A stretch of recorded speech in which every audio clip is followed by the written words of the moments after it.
আসসালামু আলাইকুম এভরিওয়ান, আমি অদিতি। সবাইকে আমন্ত্রণ জানাচ্ছি আবার নতুন একটা ভ্লগে। তো শীতের দিনে সকালটা কেন জানি আমার কাছে এত বেশি ভালো লাগে। অথচ একটা সময় ছিল যখন আমার শীত একেবারেই পছন্দ ছিল না। উইন্টার মানে আমার জন্য একদম বিষের মতো। অবশ্য এটার একটা কারণও ছিল, কারণ ওই সময়টা আমরা রংপুর ছিলাম। আর রংপুরের ঠান্ডা বাপরে বাপ, যারা রংপুরে থাকে তারা জানে যে উত্তরবঙ্গের শীত কাকে বলে। তো যাই হোক, এখন ঢাকাতে তো মানে ওরকম একটা শীত পড়ে না, ঠান্ডা পড়ে না। তো এই টাইপের উইন্টার আমার কাছে খুব ভালো লাগে। তো আমার হাজব্যান্ড আমাকে মাঝে মধ্যে বলে যে তোমাকে ইউকে নিয়ে গেলে তুমি কি করবা, কারণ ওখানে তো খালি বরফ আর বরফ, ওখানে তো সূর্যের চেহারাই নাকি দেখা যায় না। তো আমি বলি যে বেড়াতে যাওয়ার জন্য ঠিক আছে, বাট ওখানে আমি থাকতে পারবো না এরকম ওয়েদারে। যাক, ওটা তো পরেরটা পরে। কবে তিনি পিএইচডি শুরু করবেন, কবে কি করবেন আল্লাহই জানেন। তো যাই হোক, এই যে গল্প করতে করতে তো অনেক কিছু মিস হয়ে গেল। হাজব্যান্ডকে অফিসে বিদায় দিয়ে ডায়াবেটিস চেক করে দেন এখানে আমি নাস্তা খেতে বসেছি। তো এই যে আমি সেদিন যে পেঁপে ভাজি করেছি এটা দিয়েই আমার এখন চলছে। এটা দিয়ে আরও 4-5 দিন চলে যাবে। আর আমার বাসায় আমি ছাড়া ভাজি বলতে গেলে কেউই খায় না। আমার আম্মু আবার বলে যে আমার ভাজির থেকে একটু তরকারি দিয়ে খেতে ভালো লাগে। আর আমার বর তো প্রতিদিন তার প্রোটিন শেকই খান, আর আমি হচ্ছে ভাজি। আর এই যে আমার আম্মুর হচ্ছে মেডিসিন, প্রতিদিন নাস্তার পরে এত এত মেডিসিন নেওয়া লাগে তাকে, সকালে আর রাতে। তো কি একটা অসুখ হয়ে গেল যার জন্য এত কিছু। আল্লাহ যেন মাফ করেন, দোয়া করবেন আপনারা আমার আম্মুর জন্য। তা আমি না রিসেন্টলি কিছু লিপ গ্লস কিনেছি, মানে প্রতিবারই উইন্টার এলে চোখে যদি ভালো কিছু পড়ে আমি কিনে ফেলি। আর আমি লিপস্টিক বলতে গেলে দেই না, আমার এরকম টিন্টেড যে লিপ বামগুলো থাকে এগুলো আমার ভীষণ পছন্দ। তো ভালো যখনই আমার চোখে পড়ে আমি কিনে ফেলি। তো এই বছর আমি আবার এই 3টা পেয়েছি। একটা হচ্ছে ওটার নাম জানি কি, ভুলেই তো গেলাম, যাই হোক। আর বাকি যে দুটো এখন যেগুলো আমি সোয়াচ করে দেখাবো সেগুলো হচ্ছে এভারলির কালার চেঞ্জিং যে লিপ বামগুলো, ওগুলো একটা হচ্ছে স্ট্রবেরি ফ্লেভার আর একটা হচ্ছে ওয়াটারমেলন। এখন যেটা সোয়াচ করলাম এটা হচ্ছে স্ট্রবেরির, আর এরপরে যেটা করব সেটা হচ্ছে ওয়াটারমেলন। খুবই সুন্দর স্মেল আসে, একটা একদম চকলেটের মতো। তো ওয়াটারমেলন যেটা, এটা হচ্ছে অনেক পরে লিপসের মধ্যে আর কি পিঙ্কিশ একটা কালার নিয়ে আসে, আর স্ট্রবেরিটা হচ্ছে দেওয়ার সাথে সাথে পিঙ্ক কালারটা চলে আসে। তো আমি 2 পেজ থেকে এই দুটো নিয়েছি, কারণ স্ট্রবেরি যেই ফ্লেভারটা ওটা আমি পাচ্ছিলামই না, যার জন্য আমি ওয়াটারমেলন কিনে নিয়েছিলাম। তারপর আবার খুঁজতে খুঁজতে আরেকটা পেজে আমি এই স্ট্রবেরিটা পেয়েছি, তো ওটাও আমি নিয়ে রেখেছি। তো এই ছিল আর কি আমার এবছর শীতের কালেকশন। আর এরপরে চলে আসছি, আজকে ডাস্টিং করতে হবে। বাপরে বাপ, আমার বাসায় মনে হয় যেন আমি কতদিন ধরে হাত দিই না। এজন্য আমি আজকে আমার হেল্পারকে নিয়ে বললাম যে আমি কিছু করছি আর তোমাকে আমি কিছু দেখিয়ে দিচ্ছি, তুমি সেভাবে আমাকে হেল্প করো। আর ওদের উপর তো আমি কখনোই পুরোপুরি ডিপেন্ডেন্ট হই না, আমি নিজেই সব কিছু করি, কারণ ওদের কাজ আমার পছন্দই হয় না। আর এই মেয়েটা এত বেশি চঞ্চল, ওর মানে ও কিছু করতে গেলে ভালোর বদলে আরও খারাপই হয়ে যায়, যার জন্য খুব চোখে চোখে রাখতে হয়। এই যে সে কাজ করছে আর তার মুখ চলছে, মানে নন স্টপ একেবারে। আর আমার রান্নাঘরে যখন সে কাজ করে আমার সিঙ্ক এরিয়া পানি দিয়ে একদম শেষ করে ফেলে। আমি সেদিন ওকে বলেছি যে আমার কিচেনে যদি কোনো পানির দাগ পড়ে তারপর তোমাকে আমি একদম খেয়ে ফেলবো, দাঁড়াও।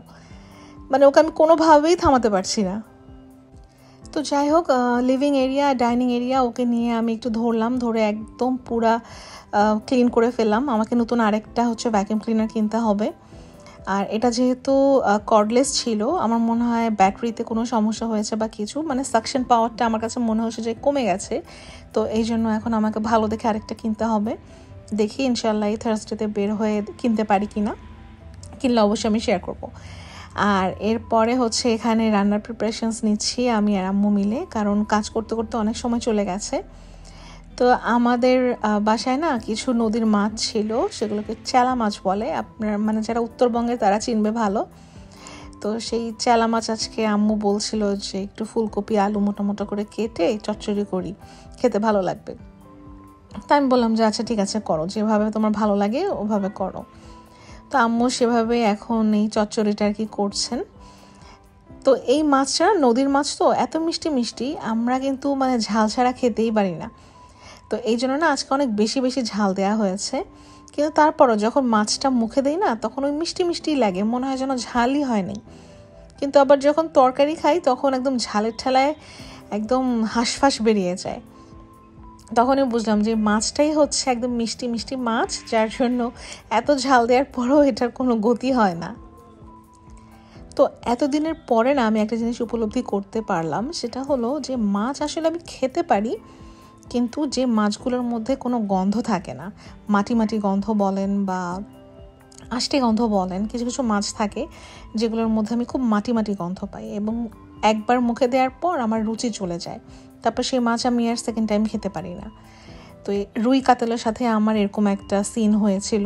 তারপরে পাবদা মাছ আর ট্যাংরা মাছ, তারপরে পাঙাশ মাছ আমরা কখনো ওই যে লোকালটা খাই না, কিনি না, মানে আমি তো খাই না, প্রশ্নই আসে না।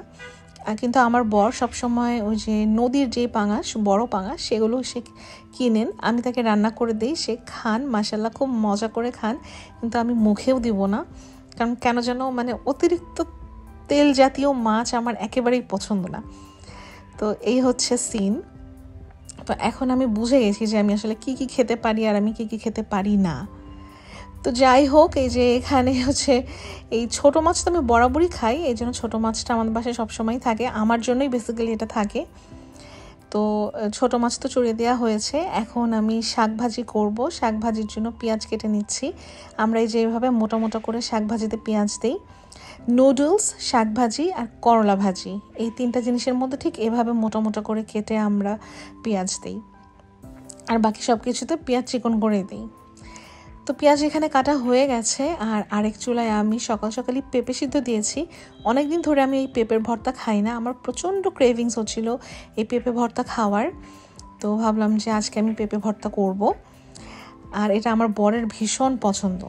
তো আমার বর তো হচ্ছেন সিরাজগঞ্জের মানুষ, তো উত্তরবঙ্গেরই, আমার আম্মুরাও সিরাজগঞ্জের। তো ওদিককার মানুষদেরকে আমি দেখেছি যে পেঁপে ভর্তা এই যে এইভাবে সিদ্ধ করে তারপরে কাঁচা পেঁয়াজ, কাঁচা মরিচ আর সরিষার তেলে মেখে তারপর তারা খান।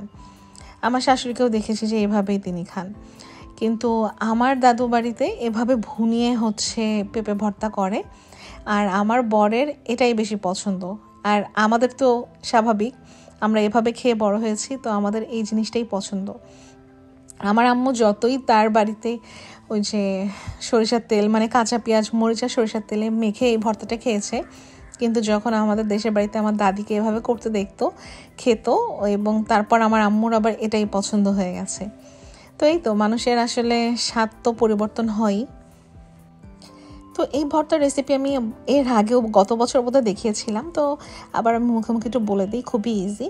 কাঁচামরিচ পেঁয়াজ তেলের মধ্যে একটু ব্রাউন করে ভেজে তারপরে পেঁপে এভাবে ম্যাশ করে রাখা পেঁপেটা দিয়ে তারপরে একটু সামান্য হলুদের গুঁড়ো, লবণ আর চিনি অবশ্যই দিতে হবে, দিয়ে এগুলোকে সুন্দর করে একটু মানে ভুনাতে হবে, ভুনাতে ভুনাতে যেন একদম হালুয়ার মতো পাক ধরে আসে।